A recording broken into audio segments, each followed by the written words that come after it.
Welcome to Blueprints for Brilliance Coaching Insights, a podcast by coaches for coaches. Our guests share their hard-won wisdom to help you grow your coaching business and create a life of success. So get ready to unlock the blueprints to your success. Welcome everyone to today's episode. Thank you so much for joining me. And I want to introduce you to Maaike Del Villar, who is joining me today. Her company is Maike's Wellness, and she is a health, life, and wellness coach. So welcome to the show, Maikee. Nice to see you. Thank you. I'm so excited for this conversation. Yeah, so thank you for the invitation. Absolutely. Absolutely. Happy to have you. So tell us a little bit about your story. How did you end up becoming a health, life, and wellness coach? Was it something personal? Was it something, you saw someone experience? Tell us a little bit about that. That's when it all happened. I want to previously say that I am originally from Mexico, and I came to live to the US when I was 40, without even knowing that at 40, that is when the woman starts having changes, perimenopause. Here I am in a new country with menopause, with kids in different language schools, and so many things.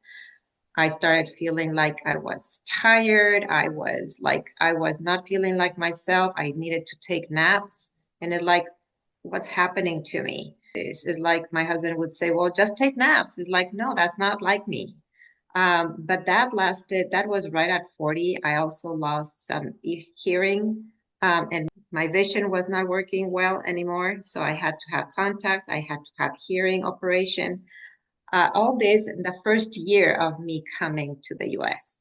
So fast forward, I didn't know what perimenopause was. I didn't know my body was going to go changes. I didn't know that nobody had talked about this. My mother had a hysterectomy, and that's it. She never spoke about anything else. Fast forward, I'm 45 years old. I'm running marathons, and I start having night sweats and breast pain.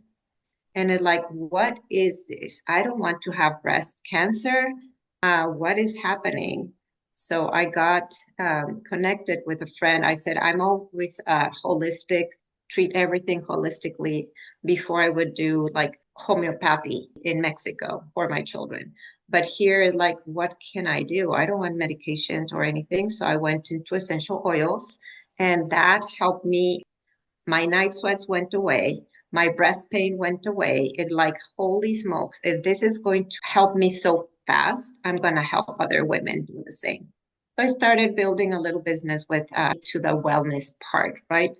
I'm a psychologist by major, and this kind of reconnected with my mission of helping others. So I started learning, immersing about essential oils. I absolutely loved it. And then fast forward 48, I started having brain fog. I was very forgetful from 45 to 48, but it really got worse at 48. And it's okay, I don't want Alzheimer's. What can I do? And that day I had a conversation with my daughter, and she says, Mom, have you heard about keto diet? It's like that. It's well, it's eating for your brain. And it's usually for epileptic people, but it works. And I received an email that day of a doctor I was following for 5 years, and it talked about the keto diet. Okay, this is a sign. So I said, I've never been in a diet before. I'll start and see what happens, because I don't want Alzheimer's. I don't want to lose my brain. My goal is to be able to be active and have brain functioning till the end of my days. I want to create memories with my children or grandchildren, right? Whenever I get them. I start doing this way of eating that I call it eating for my brain. Well, within 1 week or two, I was not sleepy or yawning anymore, and I could focus better. And within 8 months, my belly went flat. I didn't like myself anymore because I was looking in the mirror. I felt like pregnant of 3 or 5 months every night. And it was such a dislike of me in front of the mirror that is what is this happening? I started using clothes that would cover my belly instead of doing other things. And I was running marathons at the time. I stopped running marathons. I learned that raises your cortisol, which causes the belly fat. So I started changing all my routine, created a new routine to feel better. So I said, if this helped me, why can't, like, I want to help. I had discovered something. But one thing that really led me into the coaching part was as I became an empty nester of my three children. It's like, so the last one had left the nest. Now what? I feel isolated. What is my purpose? What am I going to do now? And I had done all these changes with menopause. So a friend of mine invited me to a reading club, and I was feeling very lonely. I was feeling kind of depressed. There, I could express myself freely. And I felt like, oh my gosh, I felt like in the clouds. I feel heard and understood, and I could express myself. There's so much, it's so important to express what we're challenging, our feelings. And then a friend of mine asked me, Maaike, how can I run a marathon? That is my dream. And like, okay, come to my house. I'll show you a few things. I put up like a piece of paper. I wrote some tips, and she said, and I started coaching her naturally, and she ran her first marathon. And like, I think I got into something. So that's what led me to study life health and like transformational coaching and its habit changes. But that is my story behind coaching. I love that. Yeah, there's nothing like firsthand experiences, is there too, especially with health and wellness. Exactly. And yeah, I think it's so interesting to me that I think it's changing now, but that perimenopause and menopause, it's just not really discussed. I said to No, my daughter, I was like, nobody told me this was going to happen. It's just, and maybe it was generational too, that our parents didn't talk about those kind of things. At least I know my parents didn't, because it was, I don't know, not socially acceptable. So I'm grateful that there are people like you helping people get through this. And I love that you helped your friend run a marathon. Holy cow, that's quite something. I help her with the food, the mindfulness, the exercises between running. It's like really shape her mind, her soul, her body, all in alignment. And then like, okay, this works. And she got a better relationship with her husband too, because he also started making changes in his food. And I coach him for like together for one or two times. So that really made a difference because I've noticed how hard it is in this season, our relationships with our spouses, our children, all these changes so much that there's so much disruption that it like we feel even we're like crazy, right? And they see us as crazy. And then it's hard to even express what we're feeling because we don't even know what's happening. So there's so much confusion, overwhelm. And I'm in a position that I want to educate women in the 40s, 50s, and even earlier. I was having a conversation with a lady yesterday, and she says, I think you should start educating people like younger. I said, well, it's hard when everything is working well. You're not interested in that. Something has to go wrong to really kind of pay attention. But still, as wise women, we can start educating younger generations to teach them in their 20s and 30s that they can be whole again, they can be good, and that their habits matter every single day. No, absolutely. And yeah, the aging thing is interesting. As I'm getting older, I'm seeing things and hearing things and that are challenging, just like you're talking about. But I love that you're helping people with their mindset and their relationships. And because we forget that it's all related, isn't it? How you feel physically and mentally and socially, and your internal relationships. Because if you think about it, it makes sense. Like your friend who was becoming physically fit, she was affecting her family, her husband in a positive way because he was seeing her do positive things. So it motivated him. So what you're doing affects the people around you. But it also, probably because she was feeling so much better about herself, she became more of herself and more confident. And it's like this amazing, ball rolling, and it just gets better and bigger and better and easier and faster, I would think. Absolutely. And it's amazing how creating a new relationship with food which was what I did really. Yes, essential oils and all these things before, but what really detonated the big change was changing my relationship with food. That it was crucial. It's like no diet can do that, right? Diet is depriving, and that's why diets don't work. It's changing the way you feel with food. And that we are so wise internally that when we notice, oh, if I eat this, I feel this way. And if I eat that, I feel this way. You can start adding 2 plus 2, right? Oh, I think I should stay with this food, but something has to be kind of broken or disrupted. That's when the challenges, the symptoms from menopause is like, it's a crucial time to like, in desperation, you start making changes because nothing else is working. And that's what happens in menopause. Nothing that you were doing in your 30s are going to help anymore. So it's like there has to be something completely new.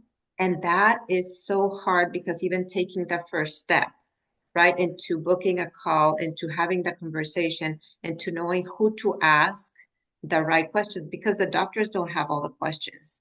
And the doctors have one class in the entire studies for nutrition, and they have no idea about menopause, zero, nada. So it's like, are you going to trust entirely in your doctor? I'm not against doctors, right? I have a surgery in my brain, in my ears, so thankful for science, but not in this phase of menopause. I feel that there's so much that we can do in lifestyle changes and habit changes, and it goes back to culture. And the relationship with food is culture, how you grew up. So making changes is creating a habit is hard, but we have to be consistent and doing the simple things every single day until that creates a habit. So it's 21 days, right?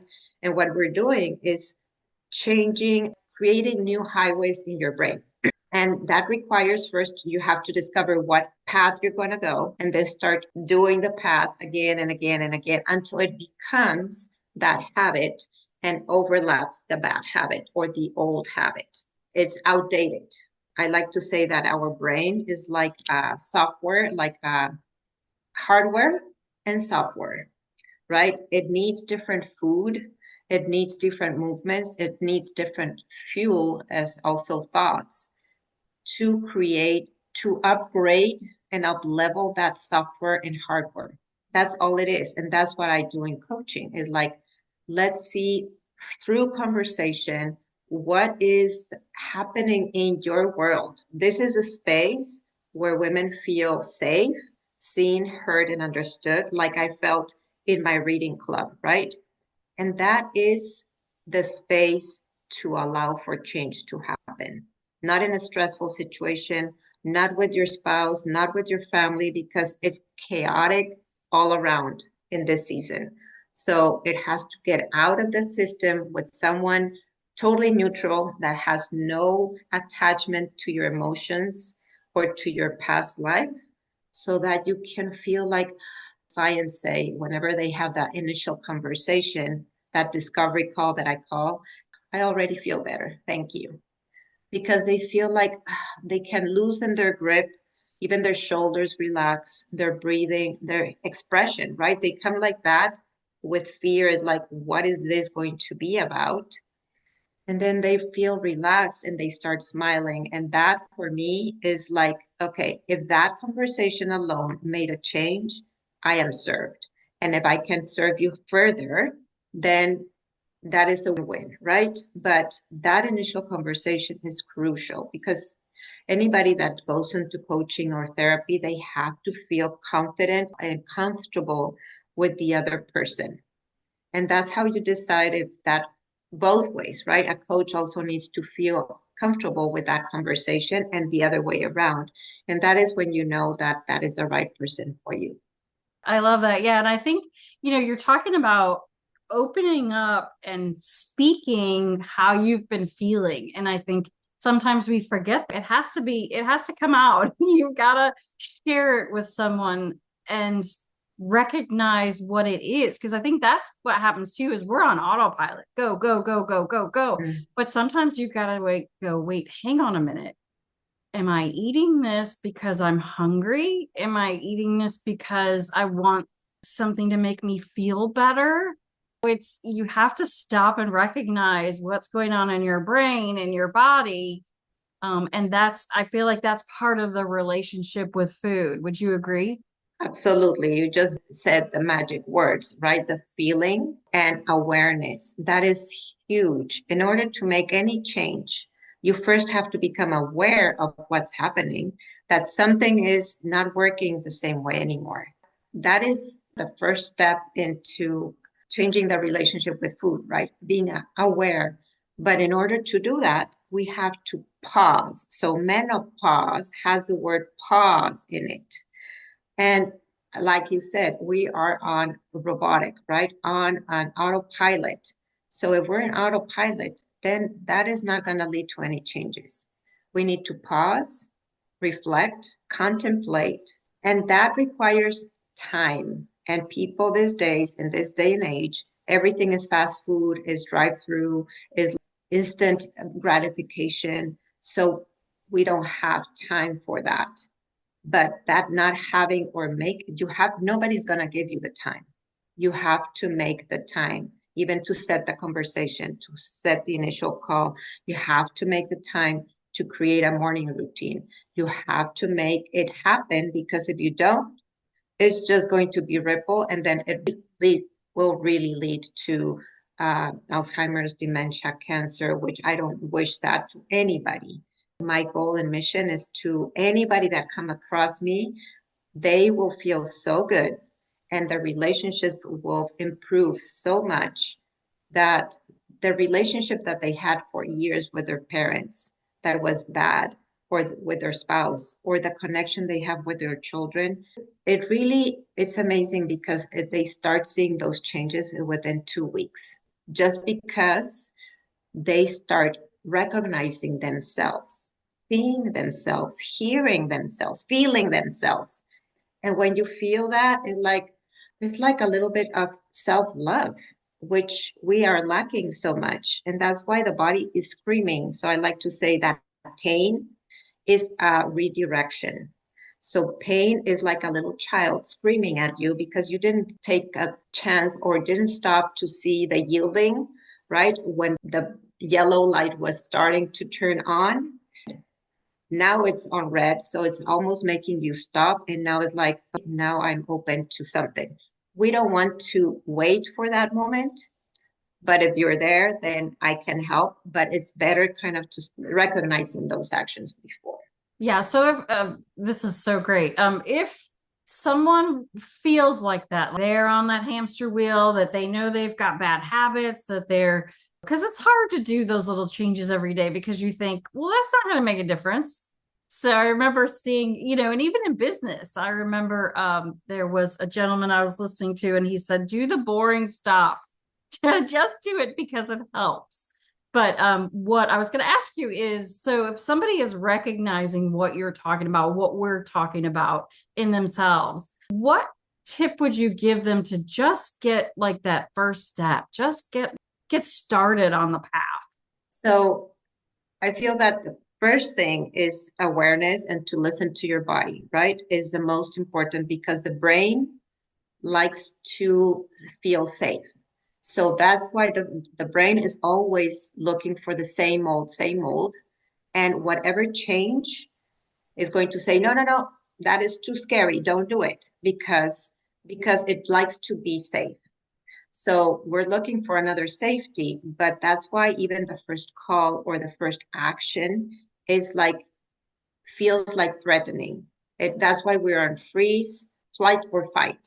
You're fighting, right? You're fighting with the people. You're moody. So listening to your body. But how do you get to that?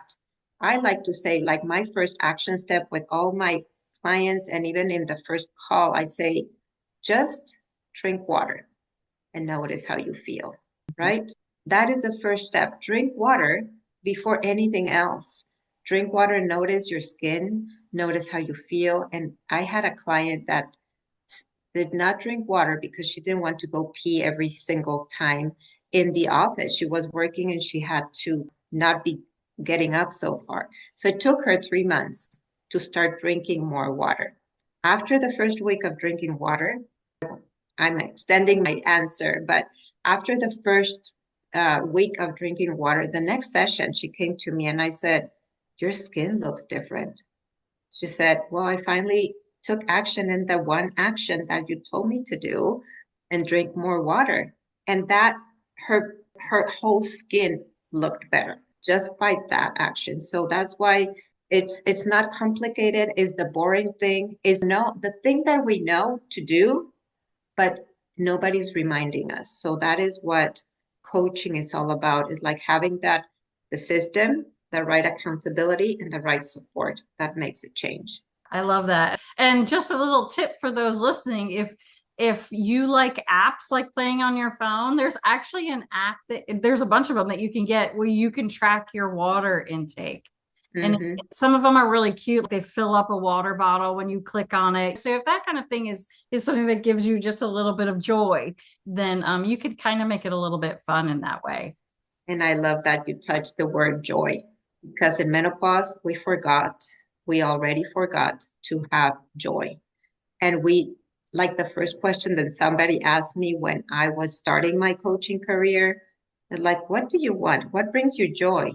And I said, what?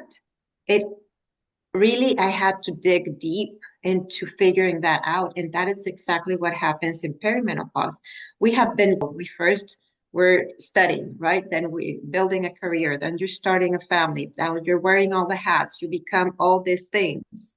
So you forget that you are first.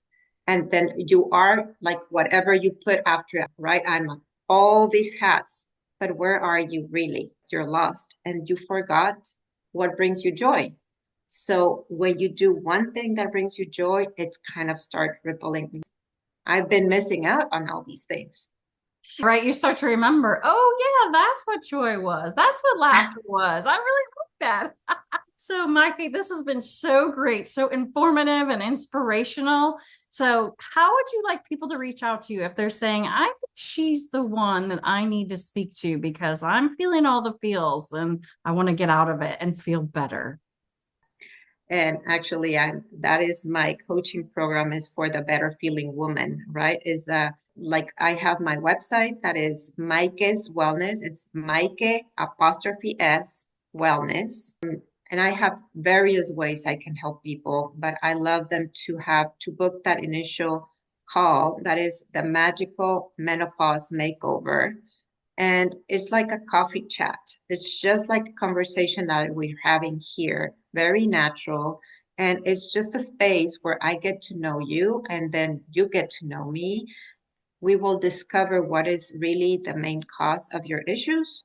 And then if it's on me that any of my programs suit you, then I will help you. And if not, I can redirect you to the right person. I know a lot of people. I love connecting and I'm a big networker. I love that. Yeah, there's so much that we can support each other with. So I love your attitude on that. So I have one last question for you. If you could give one tip to the world to make it a better place, what would that be? Always go first and always listen to your body more than your brain. Because when you go first, everything else that you touch and say or do, whether it's business, whether it is family, whether it's health, everything else is like it's a ripple effect because you went first. And take the first right step. A lot of times it like feels like so overwhelming and like I need to create all these things. No, just take the next right step. And then it's like, oh, I did this and it was easier than I thought, but it's just taking the next right step. I love that. Take the next right step. All right. Well, we're going to take the next step and unfortunately end this, but Maikee, this has been so fantastic. We so appreciate you coming and sharing your wisdom. And we will have all of the information in the show notes so people can reach out to you. So thank you again for joining me today. This has been such a pleasure to get to know you. It was a pleasure. And I forgot to mention that the Facebook, I'm also very big on Facebook. I'm posting every single day. So if people want to follow me on Facebook, it's under Maaike Science or Maaike Del Villar. They can find me both ways. Perfect. All right. We will share all that in the show notes. So have an amazing day. And thank you for joining me. Thank you. Thanks for joining us today on Blueprints for Brilliance Coaching Insights. We hope you're leaving this episode with inspiration to take your coaching business and your life to the next level. If you found value in this episode, we would love it if you would subscribe and share it with someone else who you think might benefit from hearing it. Thanks, and we'll see you in the next episode.